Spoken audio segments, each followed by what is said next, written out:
بسم اللہ الرحمن الرحیم بسم اللہ الرحمن الرحیم۔ السلام علیکم ورحمۃ اللہ وبرکاتہ۔ ویلکم مائی یوٹیوب چینل قرآن الکریم ٹی وی۔ مدد سامعین، امید کرتا ہوں کہ سب خیریت اور عافیت کے ساتھ ہوں گے۔ الحمدللہ سورۃ التکاثر اس کا پارٹ 2، جس کے اندر ہم آیت نمبر 2 سے سٹارٹ کرنے جا رہے ہیں۔ انشاءاللہ ہمارا مقصد آپ حضرات کے سامنے ایک دو آیات پڑھنا ہی نہیں ہوتا، بلکہ ہمارا مقصد آپ کے سامنے قرآن کے وہ تمام اصول و ضوابط اور تجویدی قوانین جن کو مد نظر رکھ کر آپ قرآن کی صحیح طریقے سے تلاوت کر سکتے ہیں، وہ بیان کرنا مقصود ہوتا ہے۔ جن میں سے مثال کے طور پر زبر زیر پیش، دو زبر دو زیر دو پیش، کھڑی زبر کھڑی زیر الٹا پیش، حروف مدہ لین، وقف، ساکن، قلقلہ، غنہ، شد، مد، یہ تمام چیزیں انشاءاللہ ہم ڈسکس کریں گے، تاکہ آپ ان اصول و ضوابط کو جب سمجھ لیں گے ان ایک دو آیات کی روشنی میں، تو انشاءاللہ چند دنوں کے اندر آپ قرآن کو صحیح تجوید کے ساتھ پڑھنا سیکھ جائیں گے۔ تو آئیے آج کا سبق شروع کرتے ہیں۔ سورۃ التکاثر آیت نمبر 2۔ اعوذ باللہ من الشیطان الرجیم، بسم اللہ الرحمن الرحیم۔ حا زبر تا، حت، تا کھڑی زبر تا، حت تا۔ اب ہم حا کو تا کے ساتھ ملائیں گے، کیونکہ تا کے اوپر شد ہے، شد کی یہ علامت ہے، اور جس لفظ کے اوپر شد آ جائے اس لفظ کو 2 مرتبہ پڑھا جاتا ہے۔ ایک مرتبہ پچھلے لفظ کے ساتھ ملا کر اس کو، اور ایک مرتبہ خود اس کے اوپر کوئی نہ کوئی حرکت اوپر یا نیچے ہوتی ہے۔ جیسے یہاں پر تا کے اوپر اب کھڑی زبر ہے، تو ایک مرتبہ ہم حا کو تا کے ساتھ ملائیں گے، اور ایک مرتبہ پھر تا خود اپنی کھڑی زبر کے ساتھ پڑھی جائے گی۔ اس کے بعد تیسرا لفظ یہاں پر یا ہے، جو کہ خالی ہے، خالی لفظ کو نہیں پڑھا جائے گا۔ اب ہم حتی اور شد کو پڑھنے کا اصول یہ ہے، جس لفظ کے اوپر شد آ جائے اس لفظ کو سخت کر کے اور ہلکی سی آواز کو روک کر پڑھنا ہے۔ یہ اصول ذہن نشین کر لیں، انشاءاللہ قرآن کے اندر جہاں بھی شد کا لفظ آئے گا اس کو پڑھنے کا اصول یہی ہوگا۔ حتی، حتی، زا پیش را زر، تا پیش تو، زر تو، زا کو ہم را کے ساتھ ملائیں گے، کیونکہ را ساکن ہے، ساکن ہونے کی علامت یہ والی ہے۔ اس کو سکون بھی کہتے ہیں، اس کو جزم بھی بولتے ہیں۔ جس لفظ کے اوپر سکون آ جائے، جزم آ جائے، پچھلے لفظ کو ساتھ ملانا ہوتا ہے۔ تو یہ 2 حرکتیں ہیں، ایک یہ شد اور ایک یہ جزم یا سکون، جو پچھلے لفظ کے ساتھ، جس کے اوپر یہ 2 حرکتیں آ جائیں، پچھلے لفظ کو ان حروف کے ساتھ ملایا جاتا ہے۔ صرف یہ 2 ہی ہیں، اور کوئی بھی حرکت ایسی نہیں ہے کہ جس کو دوسرے لفظ کے ساتھ ملایا جائے۔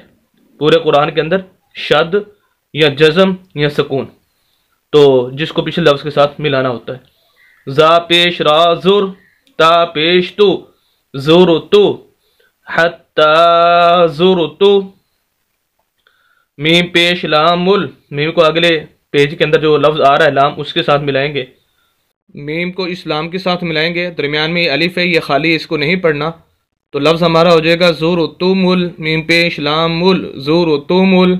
میم زبر ما، قاف زبر الف قا، مقا، با زیر بی، مقابی، را زبر را، مقابرہ۔ قاف کے آگے الف ہے، یہ الف مدہ کہلاتا ہے۔ ویسے حروف مدہ 3 ہے، الف مدہ، واو مدہ اور یا مدہ۔ الف مدہ کی علامت اور نشانی یہ ہے کہ ایسا الف جس کے پچھلے لفظ کے اوپر زبر ہو، ایسا الف جس کے پچھلے لفظ کے اوپر زبر ہو اس کو الف مدہ بولتے ہیں، جیسے یہاں پر ہے۔ اور الف مدہ کو بھی، واو مدہ کو بھی اور یا مدہ کو بھی لمبا کیا جاتا ہے، اس وجہ سے ہم قاف کو لمبا کر کے پڑھ رہے ہیں۔ مقا، حتی زرتم المقابر۔ اب یہاں تک ہمارا لفظ مکمل ہو گیا، آیت مکمل ہوگی۔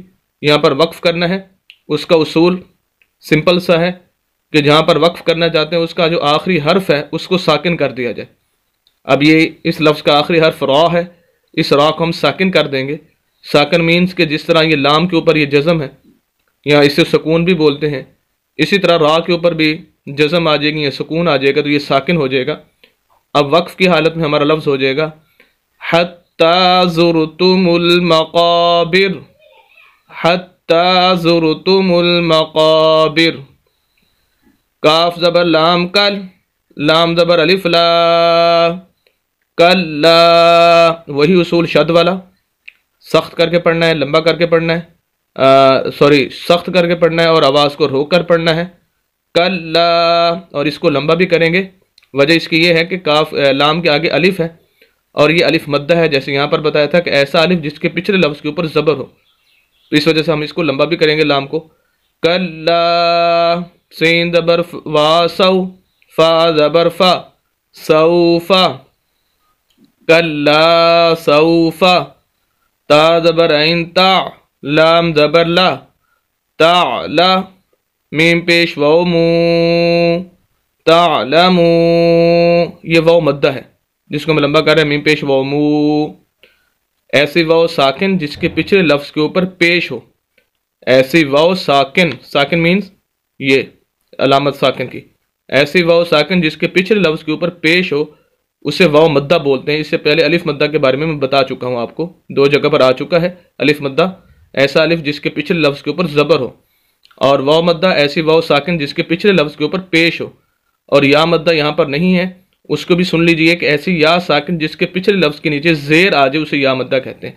تو بہرحال اس کو لمبا کرنا ہے، تعلمو، نون زبر نا، تعلمون، کلا سوف تعلمون، کلا، اس کو بھی لمبا کریں گے، مون یہاں بھی لمبا کریں گے، اور کسی لفظ کو لمبا نہیں کرنا، کلا سوف تعلمون، وقف کریں گے، نون کو ساکن کر دیں گے، زبر ختم ہو جائے گی، کلا سوف تعلمون۔ آگے سا پیش میم سم، میم زبر ما، ثم، سا کو میم کے ساتھ ملائیں گے، شد ہے، سخت کر کے پڑھنا ہے آواز کو روک کر، اور دوسری بات یہاں پر یہ ہے کہ یہاں پر غنہ کرنا ہے، میم مشدد آ گئی ہے اور میم مشدد پر غنہ ہوتا ہے، غنہ کہتے ہیں ناک میں آواز لے جانے کو، ثم، ثم، آگے سارے لفظ وہی ہیں کلا سوف تعلمون کے، اس آیت نمبر 4 کے اندر بھی وہی ہیں، کلا سوف تعلمون، ثم کلا سوف تعلمون۔ یہاں تک آج آیت نمبر 4 تک ہم پڑھ رہے ہیں۔